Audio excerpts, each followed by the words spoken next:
কথা 6 মাস আগে থেকে বলেছে। 100 আগে পূজান, তারপরে 250-র কথা বলবেন, 100টা পূজাতে বলবেন, তাহলে তো হবে। আমরা তো, ওনারা তো সরকারে আছে, কাজে ওনারা দাবি করতেই পারেন। আর আমরা নতুনভাবে লড়ছি এনাদেরকে ক্ষমতাচ্যুত করার জন্য। কাজে এই সমস্ত কিছু সময় আসলে তখন মানুষ কি রায় দেয়, মানুষ কি চায়, মানুষ আবার একটা দুর্নীতিগ্রস্ত সরকারকে প্রতিষ্ঠা করতে চায় না দুর্নীতির বিরুদ্ধে রায় দিতে চায়, সেটা তো আগামী দিনে প্রমাণ হবে।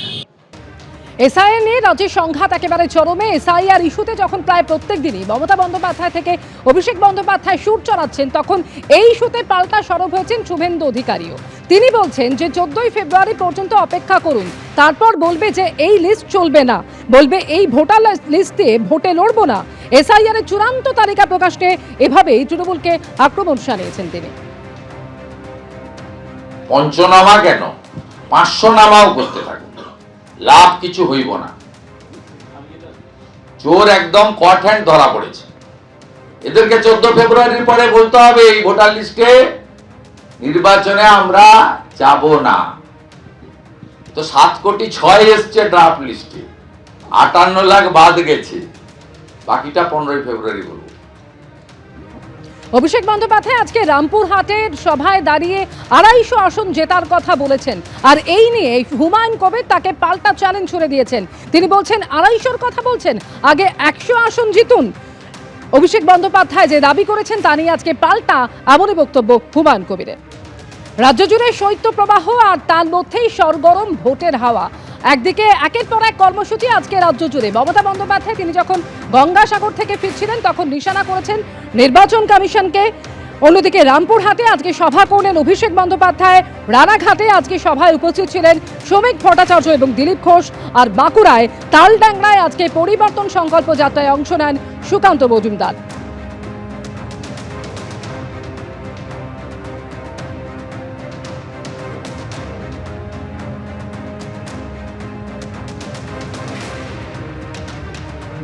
এসআইআর এর বিরোধিতায় আজকে ফের সরব হয়েছেন মুখ্যমন্ত্রী মমতা বন্দ্যোপাধ্যায়। এর আগে গতকালও আপনাদের দেখিয়েছি, মমতা বন্দ্যোপাধ্যায় বলেন যে জনগণের স্বার্থে প্রয়োজনে সুপ্রিম কোর্টে সওয়াল করবেন তিনি। আর এবার এসআইআর ইস্যুতে আজকে ফের একবার সরব হলেন তিনি। তিনি বলছেন জীবিত ভোটারদের মৃত বলে দেখানো হচ্ছে, নাকে নল লাগিয়েও শুনানিতে যেতে হচ্ছে অসুস্থদের। বিজেপির আইটি সেলকে দিয়ে একাধিক অ্যাপ তৈরি করছে কমিশন। এসআইআর নিয়ে ভুলভাল কাজ করছে কমিশন।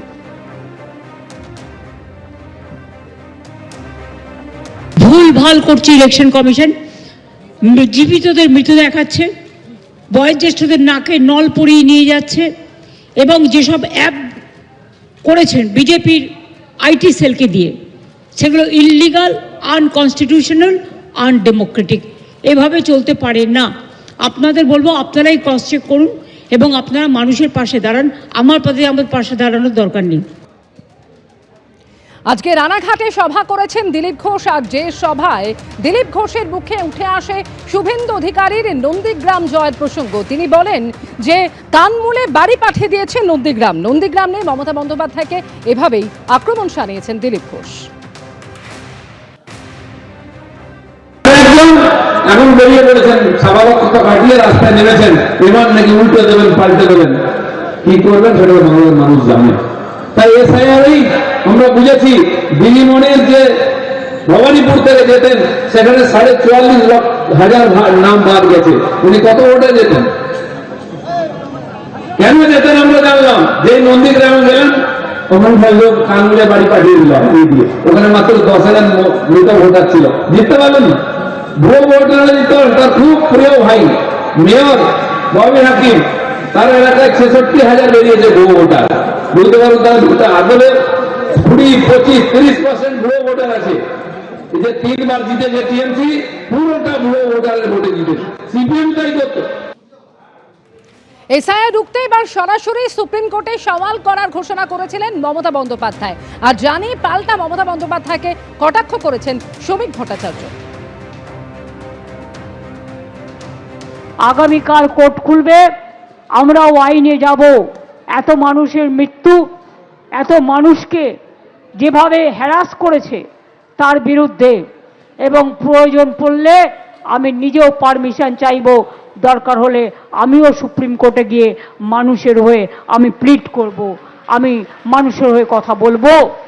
আমি নট অ্যাজ এ লয়ার যাব, আমি লয়ার আছি, আমি নট অ্যাজ এ লয়ার যাব, আমি একজন সাধারণ নাগরিক হিসেবে আমি তো আমার কথা বলতেই পারি। দিনের পর দিন সুপ্রিম কোর্টে যাচ্ছেন, মানুষের দেহ করের টাকা খরচা করছেন, আর ধারাবাহিকতা বজায় রেখে প্রত্যেকবার পরাজিত হচ্ছেন। মুখ্যমন্ত্রী খুব ভালো করেই জানেন যে সুপ্রিম কোর্টে গিয়ে ফলাফলটা কি হবে, কারণ তামিলনাড়ু যে মামলা করেছে সেখানে পার্টি ছিল, পশ্চিমবঙ্গ সুপ্রিম কোর্ট কি বলেছে সকলে জানা। এখন মুখ্যমন্ত্রী কালো কোট পরেই যান আর মুখ্যমন্ত্রী সবুজ রঙের ব্লেজার পরেই যান, ফলাফল কিন্তু একটাই হবে, সেটাও মুখ্যমন্ত্রী জানেন। আর পশ্চিমবঙ্গের মানুষকে, পশ্চিমবঙ্গের মহিলাদের এতটা রাজনৈতিকভাবে অচেতন বা মূর্খ মনে করার কোনো কারণ নেই। মানুষ অনেক নাটক দেখেছে, তবে এর চিত্রনাট্য অত্যন্ত দুর্বল। এবিপি আনন্দ, এগিয়ে থাকে, এগিয়ে রাখে।